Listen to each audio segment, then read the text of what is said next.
Tv.org presents Love Bites.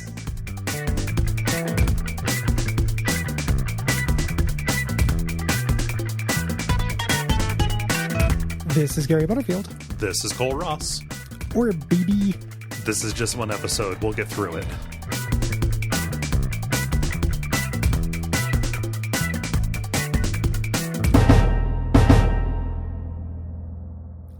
Hey, all those Guess Who's Coming to State Dinner and Assassin Annie 911 haters.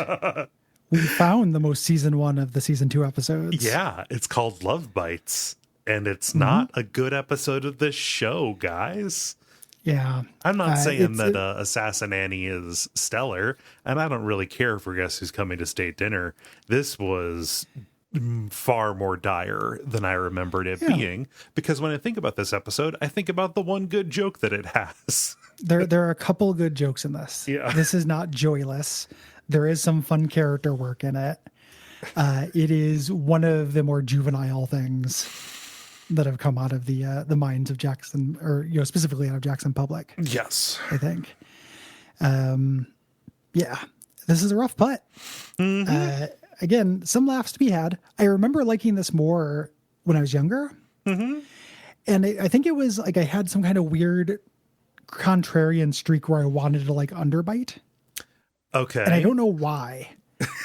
Like in my 20s, I was just kind of like, oh, like that guy is, he's got an umlaut. That's good and funny. Yeah. Remember Spinal Tap, Gary? Yeah, it's got a fun character design. Like, I remember in the flashback, him, that haircut, him, like, the weird foreign exchange student who has the worst smelling lunch. Like, the things that I find very appealing about him. So I think I was kind of a contrarian little shit when I first saw this. And then on revisit, it's a rough one. Yeah. So. Yeah. Fortunately, we don't have really anything to do with him. Like, after this point, he just kind of ends up being background, right? Like just a prop sitting alongside all of the other villains they stop using. In the Revenge Society. Yes. Yeah. Which it's not that like it's a weird thing where like part of me still thinks that there was potential there. Like I can see why the character was created. And one of the things when you read about the creators talking about this character is like how they never felt like it came across correctly. Yeah. And I can see that. Like, I feel like I can see the seed of something good. It just, the way it articulates on the page is like the opposite of the Phantom Spaceman, which on the page that was like really not funny. And they're like, no, it'll be good once it animates. This on the page, I think is a cool, Baron Ünderbheit and this stuff. Some of it is a good idea. Some of it's just vile, but some of it is a good idea. And then just on the page, it just dies. Yeah. Or on the screen, rather. On the screen, yeah. Something about the pace of his speaking. Something about just the weird way it's disconnected from the rest of the world. Something about this just kills Venture Brothers momentum to me. Yeah, and I haven't read an awful lot of Marvel, let's say non-Grant Morrison Marvel comics. And definitely not a lot of Fantastic Four. Like, is Latveria dumb like this? Latveria is pretty dumb. Okay. It is just like a weird medieval European city, but it's in Europe. Yeah. So it has that going for it as a European city. And it is very despotic, but it's more like Doctor Doom is pretty fun. Yeah. Like that's kind of the difference. Like Doctor Doom has an army of robots that look exactly like him. So, and he sends them out all the time. So like all the time you could like kill Doctor Doom and it's just another robot. And it's pretty funny. Like Doombots are very funny to me. And they're called Doombots. And he only speaks in the third person. He wants to get his mom out of hell using magic. Like he's a much more fun character than Ünderbheit. So I don't think that Ünderbheit's problems are really Dr. Doom's problems. Right.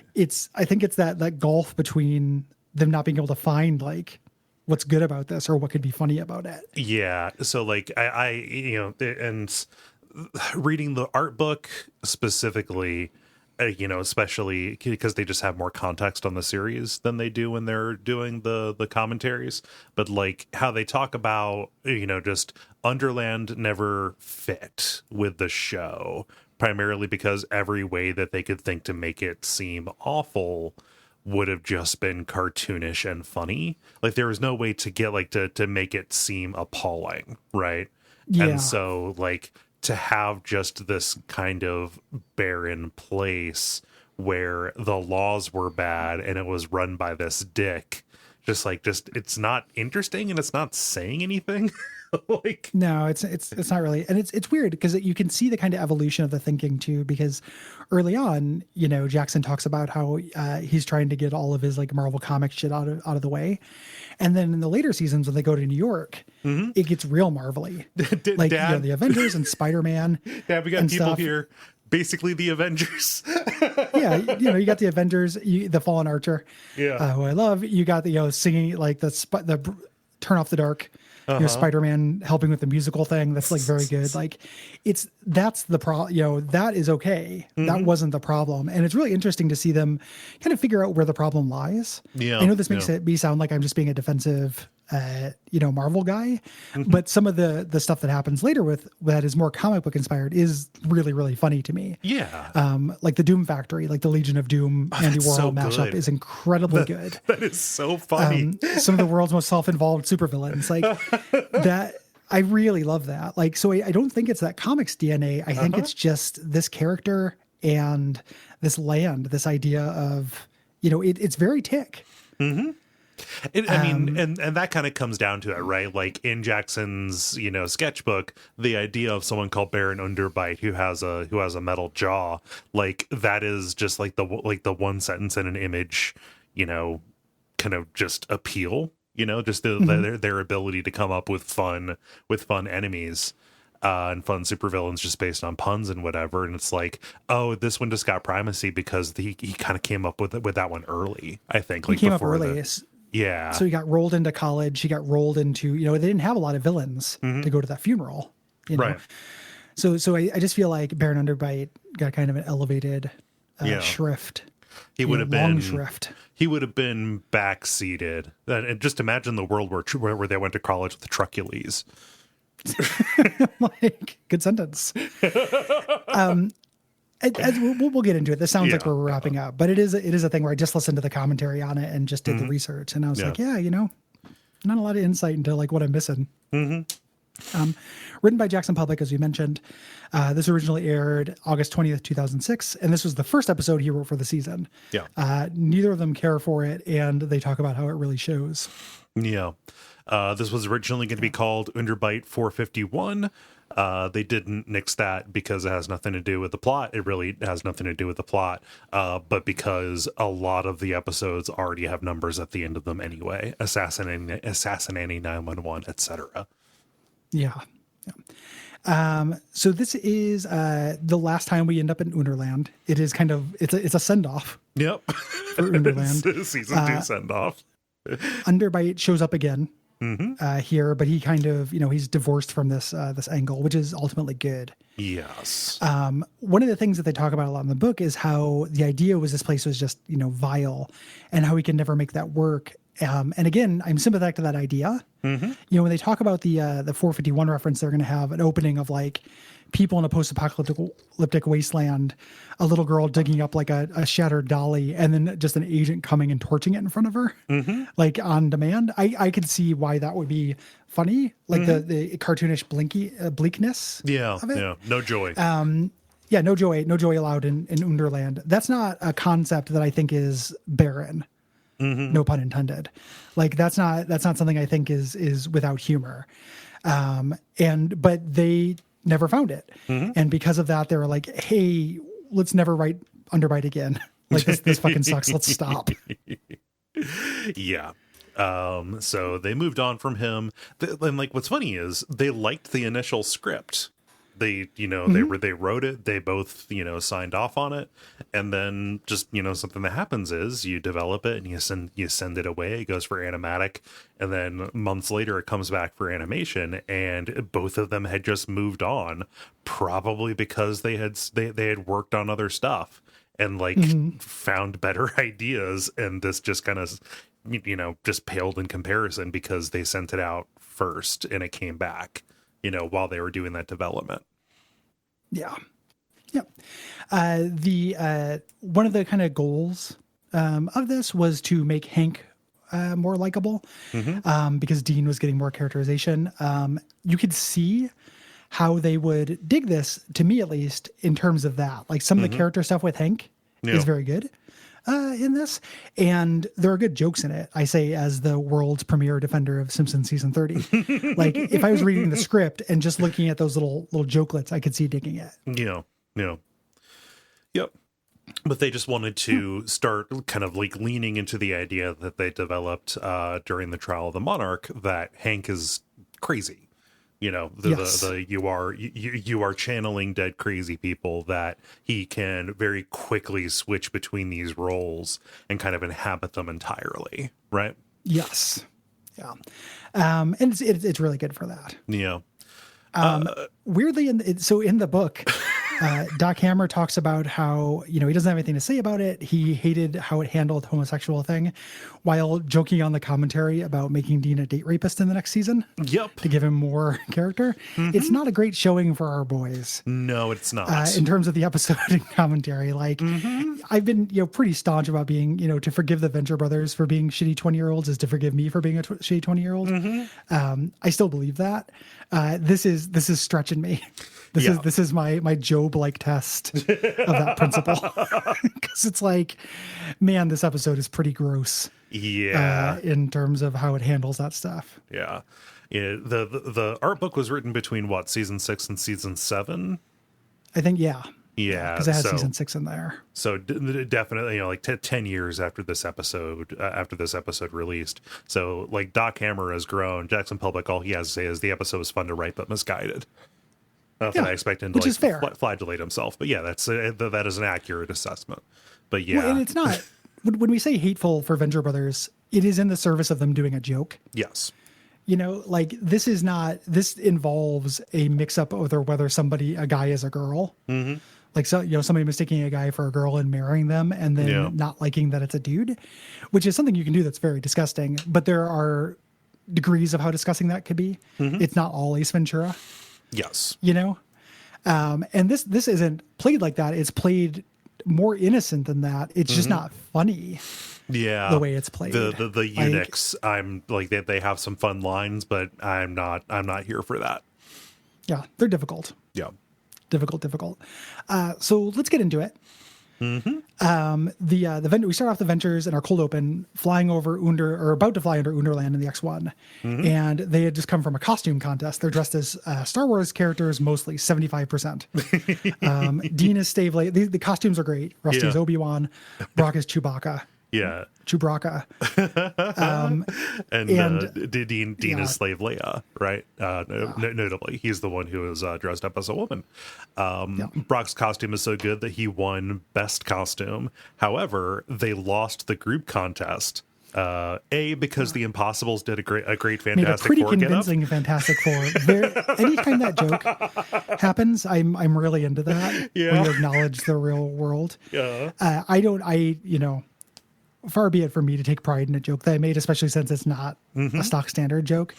But there, in Souls of Darkness, there is a funny bit where I talk about how that game loses traction because Dark Souls comes out. Yeah. Which I think, and I do that really late in the book, which I think is a funny joke. Yeah. I like that. Again, I stole this specifically, but anytime that's a trope that I really like. Yes. Yeah. The other reason that they lost was because Hank didn't go along with the theme. Hank never goes along with the theme. Whenever there's an opportunity, whenever there's an opportunity for a costume, he always becomes the Bat, not Batman. It is very much like Batman. He is wearing a plastic Batman mask that is more realistically modeled than any other character's face, which is fun. He's dressed up as his version of Batman. And they keep losing this costume contest. They once were like Kiss plus the Bat. Things like that. And the idea that the Venture Brothers go to a yearly costume contest is kind of swept under the rug, but it's very quaint. Well, then it's all the super scientists and stuff. I mean, the Impossibles are there. It's very funny. This very cute little nerd prom that doesn't get any attention that I would have loved to have seen. Yeah. I mean, and also this isn't the first time they've done this in Return to Spider Skull Island. They were at Rocky Horror you know? Yeah. Well, they were going to a movie show. Like this is a contest. Yeah. I guess they do. I mean, they do a lot of costume stuff, so it's a similar joke to that. But I just love that, like, once a year. What if we had seen the episode with that contest and we got to see like Billy and Pete as Wham or something? You know? Yeah. Again, this is them doing the Venture Brothers text thing, which is here's this interesting fun thing that we're never going to show you. Yeah, you don't get to see that. Yeah. There's a great, Hank, is looking in the reflection. He is the bat, and he keeps getting his tongue caught in the mouth slit of the mask. Kids of a certain age will know this kind of Halloween costume. Yes. Very specifically. And there's really good, like, I can't help it. It's maddening. He's like lisping because he keeps hurting. And Brock is like, hey, we're going over Ünderland. I'm going to take a detour. Rusty is a cheapskate. He doesn't want to do it. Do you think I'm made of experimental supersonic jet fuel? And they, an underling tells Ünderbheit that Ünderling tells Ünderbheit that Dr. Venture is near, so they use a gigantic magnet to pull the plane down. That was an idea that they initially had for the pilot as well, was the gigantic magnet that would pull the plane down. Yeah. Not that exciting an idea. No. I was really surprised in the book they underlined, like, this is something come from the pilot. I'm like, giant magnet, isn't that... No, it's kind of Wile E. Coyote shit. Fellas? Yeah. Fellas. Yeah. But instead of flying around Ünderland, which is smaller than Delaware, they get pulled down because Ünderbheit is still bitter about what happened in college, the accident that took his jaw from him. So he activates the magnet. It yanks Helper first because he's up in the R2D2 spot, and then it brings the plane down. Yeah, hurts their fillings and everything. They're all panicking. Dean says, get in the black box. It's indestructible. As they crash land, Hank says, I love the line, my butt won't stop making a fist. Yeah, that's a really good line. That's really good. And Rusty says, you're blessed with your father's ass. Learn to love stadium cushions, which I used to suffer from a pretty acute sense of Hank Hill ass. My ex-wife used to talk about how, I had a Hank Hill body, and then now I've gotten a little plumper in my butt. Well, that's a dirty sentence. I got a little plumper of a butt. Boy, that sounded naughtier than I wanted it to. You rascal. Huh. Well, don't ringtone that, but if you want to, don't tell me. Yeah. So we'll move on from that. It's inconvenient, the diminished glutes, it's my orthotic. So, oh gosh, but I love like the plane is sliding across the countryside because of its momentum. They crash through the wall. The cockpit is on the other side of the border. They're technically fine, but because they're bickering, the ejector activates, launching the cockpit back into the jurisdiction of Ünderland. So they're captured. Yep. Real good. They're getting marched to their cells, and Brock is like, this is serious. Like, he's got a grudge, and he pulls out his suicide tooth, which he has. I love a suicide tooth. Yep. There's a great thing where he talks about, it's filled with cyanide or whatever. And Hank is like, talks about it's a cool tooth, but it'd be better if it was filled with cherry ice freezy or something like that, which is a very fun, like, emergency treat idea. It's my candy tooth. You can get one of those in Shadowrun. Like, you get a little tooth that's a little container that you can put tasty treats in. Which I like. Yeah. But Rusty is like, oh, don't worry. These dicks always come after me. But there's all this propaganda around, labeling him as kill on sight. So this is a grudge that is still active and ongoing. Brock tells Rusty to not use all of the poison himself. Yeah. It's like, hey, don't be selfish with the suicide poison. Like, what if we need out too? This tooth is going to come back in a very implausible way. So here's where Ünderbheit sees Dean dressed as slave Leia, and we get our situation that adds to the situation comedy. He has become smitten. Yes. So this is weird, multiple levels. Like one, Dean's a boy and he doesn't know that. Not that there's anything wrong with, a boy fall in love with a boy, but he does not know. Right. Dean, also very young. Incredibly young, 16, and acts like a 12-year-old. Yeah, 16 with the body of a 10-year-old. Yeah. It's pretty weird. So he puts everybody in a holding pantry, but he has Dean. He's going to have Dean for dinner. Yes. There's a little bit of misunderstanding about that, but he's going to have a Dean, a dinner guest, have him, to eat. Yes. And they're going to do the joke where they're very far away from each other. Of course. That they did in The Simpsons. There are a lot of jokes in this that I've seen other places. They don't feel like are copied off of. They're just, it's stock. This is the situation. Stock stuff. Yeah. Stock joke. As they're being carried away to the holding cell, the holding pantry. All of the other cells are full of political dissidents, so all that they have is the pantry. They pass by a guard who's revealed to be Girl Hitler. Remember the last time we dealt with this land? There was this resistance: Girl Hitler, Cat Klops, Magic 8-Ball, etc. Yeah, they weren't a resistance then. They were advisors who were trying to do a coup. Yes. They've hence digivolved into a resistance. So all you Girl Hitler stands, she's back. Yeah. Dean learns that Ünderbheit wants to marry him, and he's really disgusted. And this is one of those things that drives me crazy in media, where Dean can't figure out that Ünderbheit thinks that he's a girl, even though Dean is wearing a thong. Yep. He's wearing a Slave Leia costume, and he never at any point just says like, I'm a 10-year-old boy, I'm a 16-year-old boy. Like, it just seems like the kind of thing you would say. Yeah. At this point, they could have done some work to make it, imply that Ünderbheit knew that. And again, there's nothing wrong if he did. I mean, there is things wrong with 16-year-old boy, but if this is not me being anti-gay, it's a misunderstanding that would have been cleared up instantly. Yeah, no, and they just really stretch it out. It's a stock problem. It's the it is the implausible lack of communication, right? Like, yes. You could even have it be where Ünderbheit is so in love with his own voice that Dean can't even get the word in edgewise. Yeah, or he doesn't allow his brides to talk. Yes. Before the wedding night or something. Like, there's, you could have done something for it, but instead it just feels very implausible. It keeps it squarely in the realm of like a Three's Company joke, Three's Company is a good way to put it. Like, it's very classic. And like, that's the kind of shit that I feel they start leaving behind, more than anything. Yeah. The thing that bothers me is when there's an obvious feature of a room that a person would have noticed, but they don't notice it until we as the viewer get to see it. That bugs me because Ünderbheit, is talking about, okay, I'm going to have you marry me. I've had these 7 previous brides, and he gestures to what is looming over this large dinner table, which is the mounted heads of the 7 previous brides, and says, his hopelessness Bluebeard collection. Yeah. Hopelessness is the greatest aphrodisiac in Underland. I don't know. I think that Dean would have noted the mounted human heads. I think so too. The joke of somebody not noticing something that's in frame works for me really pretty consistently well. Like, oh, this person was there the whole time. Things like that. That's a joke that actually works. The delivery on this version of it's flat and shitty. If it's done as a joke, that's fun. This is a dramatic reveal. Yeah, it's weird. It's not a joke. Yeah. So the rest of the crew, Brock, Rusty, and Dean, are in the pantry. A wedding invitation is slid under the door.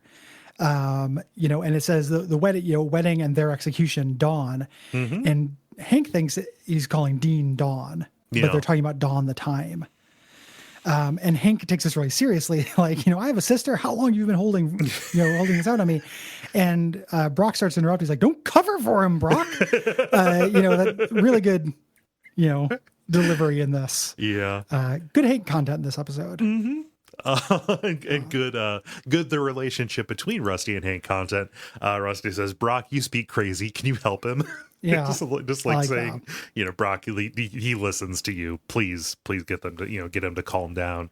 He eventually does, just in time for a brick to slide out of the wall. Hank, because he is on tilt, thinks that it's the villain who has come after them, the wallflower.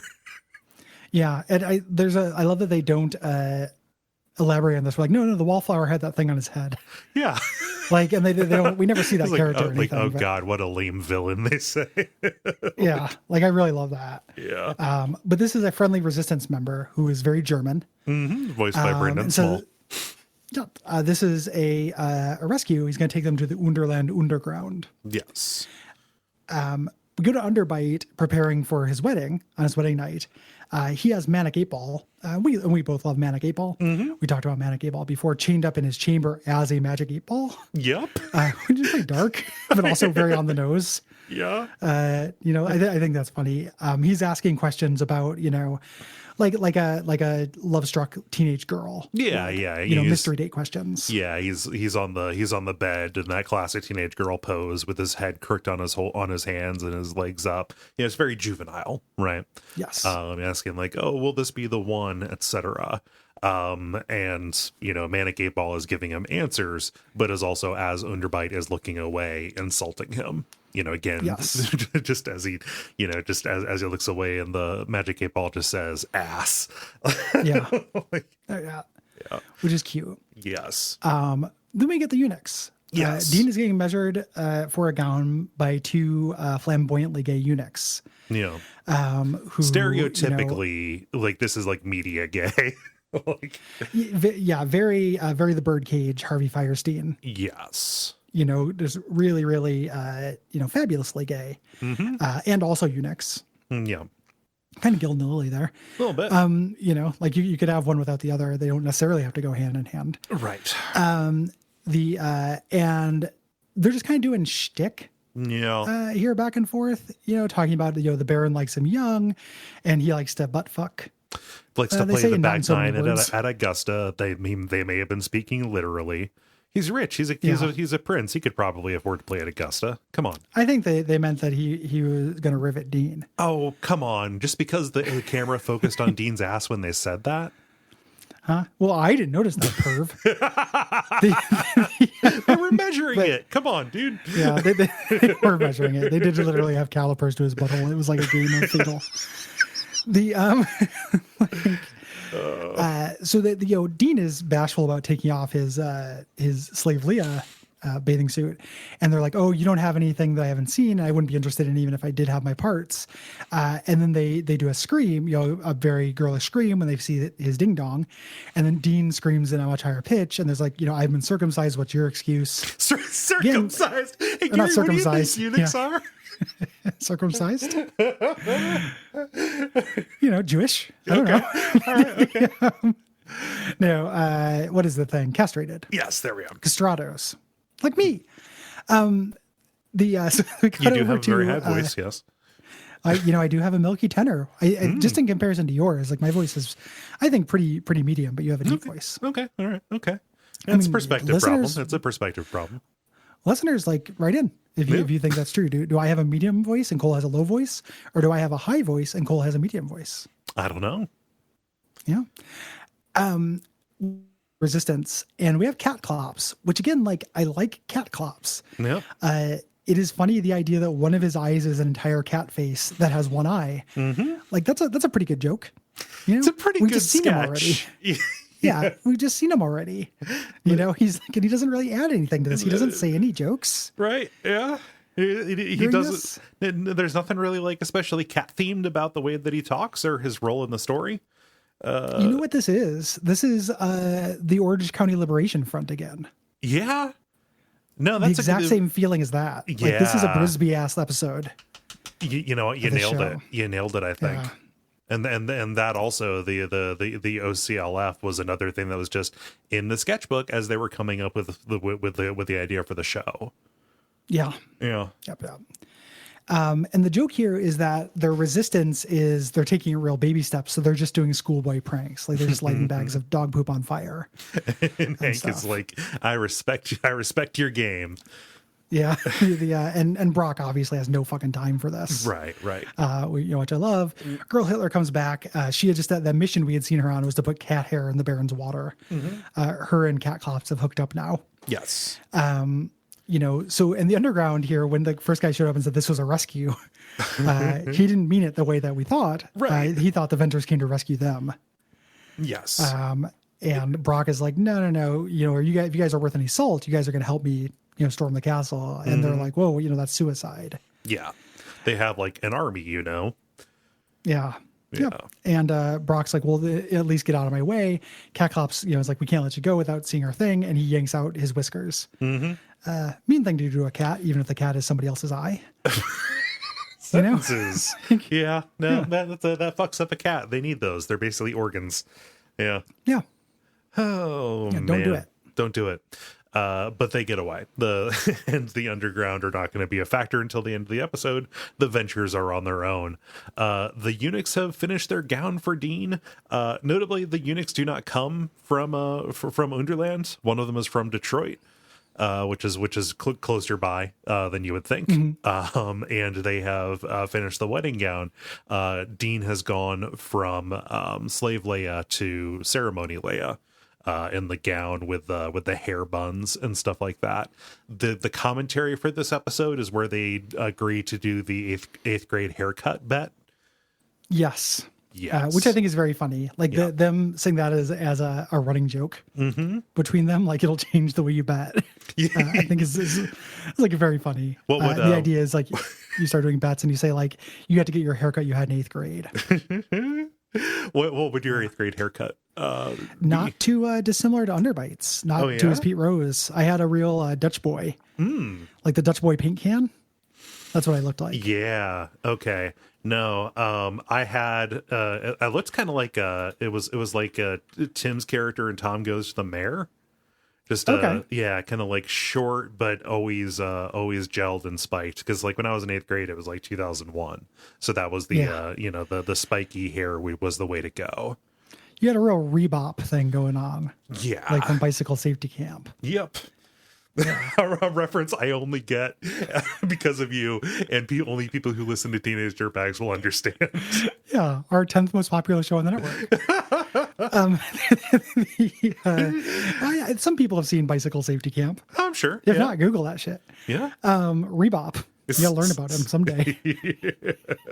But yeah, it's a funny bet because I would really not like to go back to that haircut. Oh, I mean, but also it would take you I could probably do your 8th grade haircut with my hair right now. It would take you a while to get to that point where you could do the Dutch boy. Yeah, it would be tricky. I'd have to grow it out for a while. I didn't wear a wig. They're going to keep his his ding dong a secret. Yeah. In order to get back at Ünderbheit for castrating them, for Ünderbheit taking away their balls. Yeah. It's time for the wedding. Ünderbheit puts on his college hair, his Pete Rose haircut, and his gold jaw, which again, I think that is funny. That's a good joke. Him putting on his college haircut is very good. Yeah, he just wears that haircut when he's at formal occasions. I think that's funny. The Ünderland guards are having a little discussion about getting their tongues caught in the slit in the face mask as well. A little bit of parallelism. Yeah, it's callback. Everybody, whenever you have a mask on, it's an attractive nuisance, that little slit. Yeah. Brock is doing a surprise attack when Hank walks up and starts doing hand signals about how the attack will go. You have no idea what you're saying, do you? You're talking about, I do, Brock. Just like, you put me in. Just really, really good. So they're gonna unscrew the light bulbs to do the. It's like Hank. Remember your judo. Like you're actually useful. They're gonna unscrew these light bulbs, but Rusty drops it because it's hot, and causes ruins the surprise. In which then Brock grabs Rusty and tosses him. To get the surprise, proving himself wrong. He said that Rusty was useless in a fight, and then just the fact that he throws him. Yeah, he picks him up and throws him bodily to create a distraction, which is not something a bodyguard should do. That's not guarding a body. Yeah. Fastball specialing. The scene with him using the spear to fight off guards is actually really fun. Yeah. Something we lose in the show, I think, is like really fun Brock action. Yeah. Scenes, and I think that Jackson is better at that than Doc. Agreed. This is really fun. Yeah. It ends with them repeating a joke though, which again, this was the first one written in the series, but this ends up feeling very similar to the knife in the back joke. From Victor Echo November to me. It does. And both of these back to back. This is better. Like this is. Oh, it's way better. Yeah. Yeah. It's way better, but it just feels like it has the same cadence. Like Patrick Warburton is being asked to do the same thing. He's interrogating a guy. He grabs his balls and starts squeezing it, and then really luxuriates in revealing to him that he's found a lump. It's really good. They said they budgeted him 20 seconds to reveal that line, which is an incredibly long time. It's like I don't know how to tell you this, but there's a lump. Yeah, it's really good. And that's what causes him to break. Like, just go talk to it's his like, wife. fine, okay, You know? new priorities. I don't fucking care anymore. I need to get my shit in order. It's like, Yeah. and Brock, who was definitely going to kill this guy, says, I am so sorry. So yeah. The idea that that's, Brock's line is always fun to find, like I've seen you tie a man's ocular nerves in a knot. Yeah, but I never broke their heart. Like Yeah. his whole thing, like he's got these lines. No women, no children, no cancer patients. No cancer patients. Well, and also, little PSA here. You can have a lump on your nut that's not that. Just get checked out. Not death sentence. Jackson Public. Tom Green told us, hey kids, check your balls. Yeah, check them because sometimes it's nothing. Yep. There's That's all why we kinds have of weird little doctors. things that can happen on there. Yeah, they're like total mysteries. Like they already did an episode about them twisting into a knot. Like those shits are up to they have their own game. So they have their own culture. They have their own songs, their own agenda. Your balls. We don't control them; they control us, and we should send a doctor, aka diplomat, down there to check them out before we make any freakouts. Yeah, and you just made me think of the horrifying idea that wooded balls are parasitic organisms that attach to us and pilot us around. Like those fish. Yeah. Those fish The that end up dreaded being Candiru. Oh no, the tongue. not those guys. Yeah, no, the tongue. Yeah, fish. the fish that becomes the tongue. Like it's not that big of a stretch of imagination to think of a fish that becomes your balls. Yeah. Sentences. That would be more of a sea anemone, Yeah. His balls are gross. But... Yeah, I like a couple of sponges up to no good, getting into trouble in my throbbing hood. Yeah, no fun. So the guard goes to tell his wife. He tells him where the wedding is. Yeah. And Hank, because he was not deployed into the fight at all, decides, well, I've got to do something. So he gives a wedgie to the guy who just found out that he has a lump. Probably not what you want. No. At that point, insult to injury there. Yeah. So they go, Dean is being marched to the altar, and we get this kind of montage here. Some good foetus, action music. Just fetus. Yeah. It's spelled differently. Foetus. Yeah. Fetus. I feel like at this point they realized, oh, we have this amazing composer. We can actually write for him, because they had never actually given him on the commentary. They joke okay, we need you to provide a score for these two guys talking back and forth about a shrink ray. Yeah. What is the cool music for somebody bargaining for a Rock'em Sock'em robot? Yes. And it actually does this action stuff. Yeah. Which is fun as they're going through this. But some gates come down, some classic D&D trap, and separates Hank from Brock and Rusty. Yes. And Hank says, I'm going to go do it alone. And he will not listen to them. They say this is obviously suicide. Don't do this. And then we get this little joke, Hank decides to give his little speech, this is a matter of principle. And, this is playing with live ammo a little bit. I think it's funny that it's never questioned. Hank doesn't realize how awful this is. But Hank says, Dad, you spent months trying to isolate and destroy the gay gene so stuff like this wouldn't happen. And Brock, you don't want to be Baron's bodyguard-in-law. The idea that that's what Rusty would be spending his research time trying to do, basically a crime against humanity, is very funny. But him being naive about it is the joke. Yes. And the bodyguard-in-law is funny. Within that, there's the assumption that stuff like this wouldn't happen, where stuff like this is not a gay relationship. It's non-consensual age difference marriage.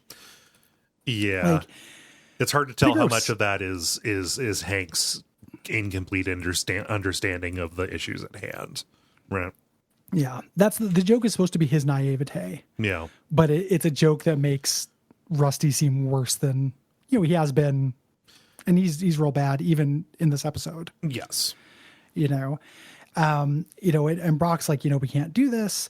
And Hank is like, they're not going to expect just one, lone psychopath. Early on when Rusty's like, Brock is very upset about this, and Rusty's like, I'll let him try. I think that's a funny line, and then he's like, I can always make more, which is callous. And then he says, when he might surprise us, he does get that kind of, R slur strength when he gets worked up. Yeah. It's just like, man, I'm just really, really laying it in there, guys. Yeah. No, it's not great. Yeah. So, Hank gets captured. He's got a lot of blood. This is something that was definitely botched in animation. They elucidate it in the commentary. Yeah. So he's like laying in a pile of blood. Laying in a puddle of blood. He says, "Oh, I cut my lip on the mask." The idea is supposed to be that he got injured by a spear and he is trying to cover it up by saying that he cut his tongue, but it couldn't have caused that much blood. The problem is there's no wound on him. Like it is not visible that he got hit at all. So it's just confusing, and the joke doesn't land. Yeah, bad animation. Yeah. Does not feel like a joke. Mm-hmm. Brock takes the suicide tooth out of Rusty's mouth. The door opens and Ünderbheit announces the marriage ceremony is over. He kind of does the, do it. I did it 10 minutes ago. Yeah. You can't give away the bride because I've already given away. I've already married. Yeah. Married her. And here is when Hank pulls the wig off and reveals that Dean is a boy. Mm-hmm. So, just waiting until, just on the verge of non-consensual sex. Yeah. And a lifetime of slavery to advocate for yourself just feels fucking, again, just stock and stupid. Yeah. And the fact that it's Hank who yanks the wig off and not Dean, it's just, yeah. Like, it's inconsistent characterization as well. Like, Dean isn't a super genius by any means, but typically Dean has a little bit more wherewithal. Yeah. So.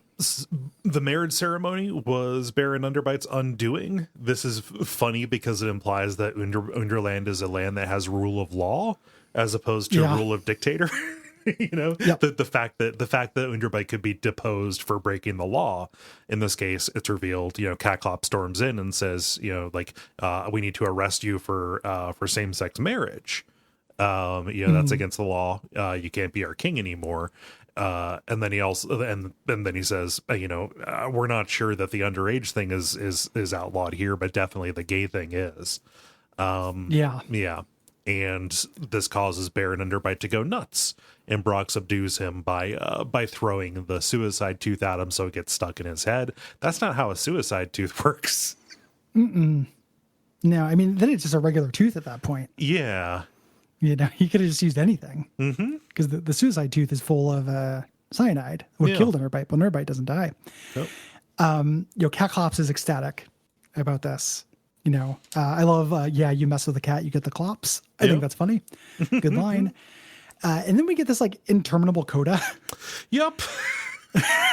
This conservatively 40-minute long, third act, falling action. Yeah. It made me very nostalgic for the Doc Hammer. Let's just end. Because it's so talky. Yeah. From this point on. It's basically Return of the King. Yeah. But the Ventures, they walk through the broken wall where their plane was. And they're welcome to what's on the other side of the border, which is Michigan. So I like the idea that Ünderland is basically the area around Toledo, which if you've ever been up to Toledo, that makes a lot of sense. And immediately on the other side, the sky is blue, the grass is green, there are flowers and stuff. Yeah. Yeah. Again, funny. Yeah. The Underground, in thanks to Rusty's service, they give them the highest honor they could have, which is the best costume award, or best group costume. I think that's funny as well. Yep. And Ünderland is free now. Catclops and Girl Hitler get proposed. Girl Hitler is going to be the president. The joke here being that she's going to be a Hitler. They've changed one, a Marvel Comics dictator for a gender swapped real one. Yeah. I love this line. Dean's like, boy, a girl president? How progressive. And Hank says, and Hitler, things are really looking up. Yeah, that is very funny. And again, the general third person noun. Yes. Kind of thing, Dracula's, Frankenstein's, and Hitler's. Yeah. Rusty asks what they're going to do with Baron Ünderbheit, and they want to soften their image, so they're going to banish him. They send him out. We get closure for the eunuchs, eunuch heads, just in case you were wondering. They get their testicles back, which is, again, just such a dumb comedy construct. Like, I want this formaldehyde token of the most traumatic thing that's ever happened to me. This isn't Tim and Eric's bedtime stories. These don't belong to Dr. Krang. They've not been put on ice. Yeah, like, this is not a moment of, this is meant to be like, hey, you guys can go live real lives. You guys get to wear clothes again. You're no longer slaves. Also, here's some medical waste. It's just very weird. It's meant to be very funny. And then the post credits is at the Cocoon, the monarch answering the door, where Baron Ünderbheit asks if he can crash for a little bit because he just got divorced. Which when I first saw this, I was kind of excited because I was like, oh, they're rolling Ünderbheit into Monarch's crew.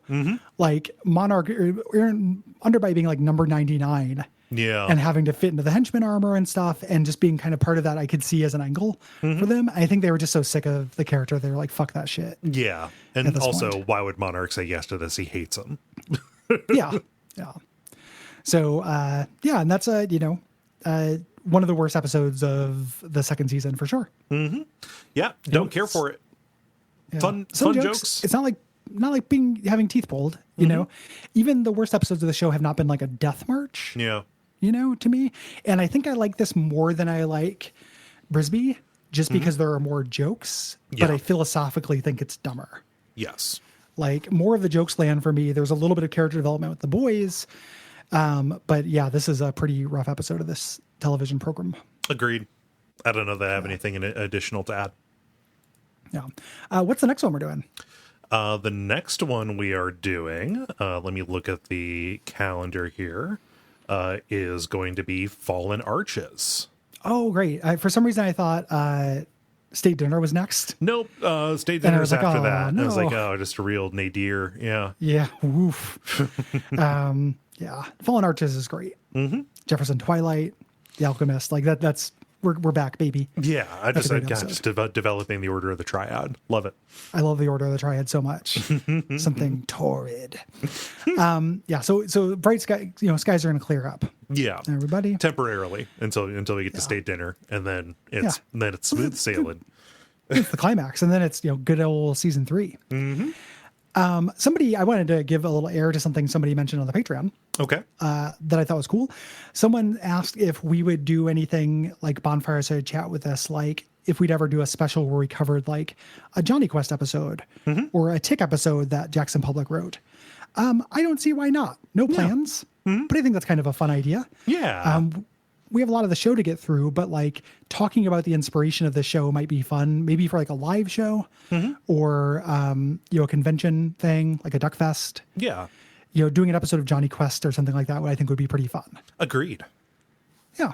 So, I think that it was Mitch. No, it was not Mitch who wrote that. I want to give credit to the person who did it, and I forgot, but I'll have it ready for next episode. Okay. Apologies to that person. But yeah, I think that's a fun idea as well. Agreed. Yeah. No, I think that'll be a good time. Yeah.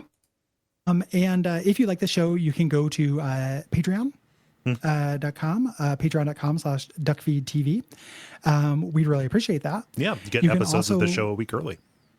Yeah. Also leave us ratings, reviews on iTunes, Apple Podcast, or Podcast Addict. Real quick, the person is Coffin Ed. Thank you, Coffin Ed. Coffin like what you're buried in, or coffin like pneumonia? Like TB. Okay, cool. So I hope that clears up, and thank you. Yeah. And if you like the show, tell people about it as well. Please we appreciate that. Yeah.